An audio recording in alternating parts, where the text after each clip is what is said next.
Today's focus is the market analysis, specifically the market size and trends portion of the business plan.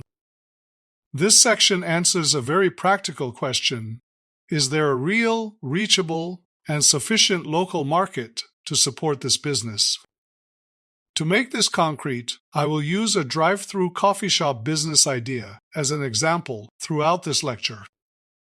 Let's begin by clarifying the distinction between industry analysis and market analysis, because confusing these two weakens many business plans. An industry analysis looks broadly at the entire industry, often at the national level. For a drive-through coffee shop, the industry analysis might examine the U.S. coffee shop industry, the national growth in drive-through formats, the industry maturity, and the macro trends such as mobile ordering and convenience. A market analysis, however, asks a different question. In the specific area where this drive-through coffee shop will operate, is there enough demand to support it? So instead of talking about coffee consumption nationwide, we now focus on who lives nearby, how they travel, where competitors are located, and how people in that area spend money on coffee. The purpose of the market size and trends section is to translate broad industry opportunities into a local market reality. For example, even though the coffee industry is large, a drive-through coffee shop will only succeed if enough commuters pass by the location, enough households are within a short driving distance, and spending patterns support frequent coffee purchases. This section must demonstrate that the business is grounded in a specific, measurable local opportunity, not merely in a popular industry. Here is a critical rule. Do not repeat what you wrote in the industry analysis. If you already explained in the industry analysis that drive-through coffee shops are growing due to convenience and changing consumer habits, you should not restate that here. Instead, the market analysis asks, within 5 to 10 minutes of this proposed location, how many people are likely to purchase coffee on their commute? This is a shift from industry-wide trends to local demand. For a drive-through coffee shop, location is a critical success factor. Customers rarely drive long distances for coffee. Most purchases are convenience-based. Because of this, the market should be defined by a drive time boundary rather than by a city or county. A reasonable approach might be a 5-minute drive time for immediate convenience customers and a 10-minute drive time for secondary customers. This boundary reflects real consumer behavior, how far people are willing to go to make a quick coffee purchase in their daily routines. A boundary map makes your market definition visible and defensible.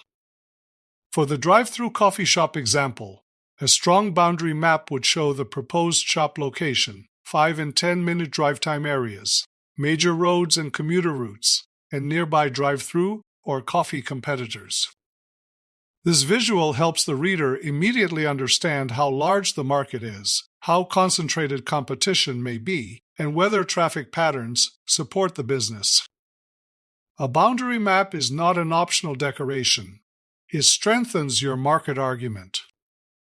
Market size for a drive-through coffee shop is not everyone in town. Instead, market size might include the number of households within a 10-minute drive, the number of commuters passing by each morning, the median household income in the trade area, and consumer spending on coffee or food away from home.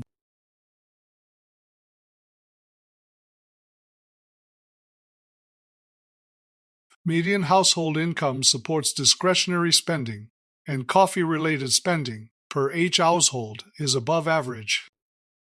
These figures help justify whether the daily transaction volume is realistic. Market trends must also be local, not national.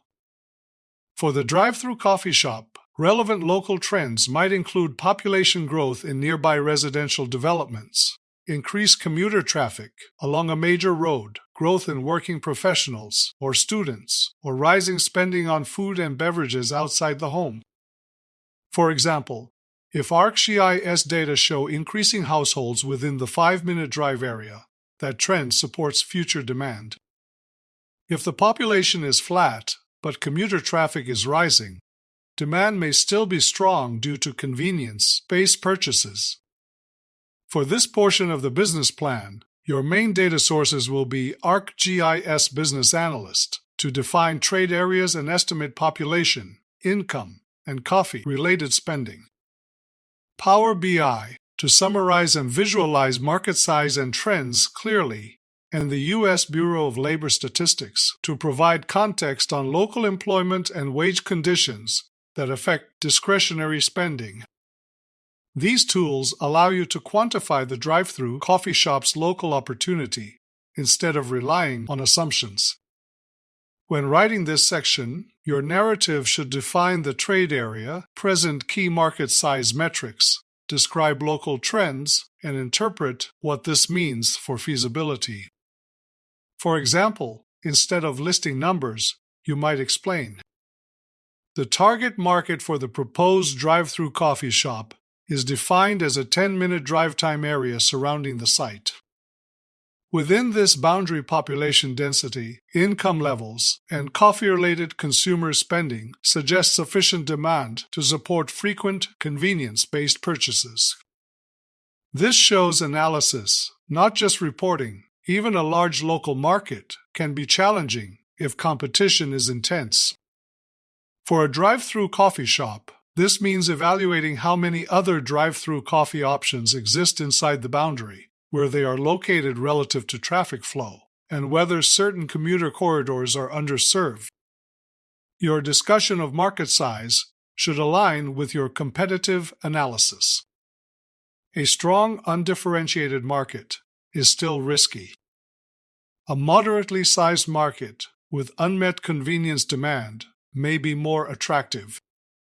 To conclude, the market size and trends section should convince the reader that the drive-thru coffee shop serves a clearly defined local market, that the market is large enough and accessible, that local trends support ongoing demand, and that the opportunity is grounded in data, not optimism. If done well, this section makes the rest of the business plan, competition, positioning, and sales projections much more credible.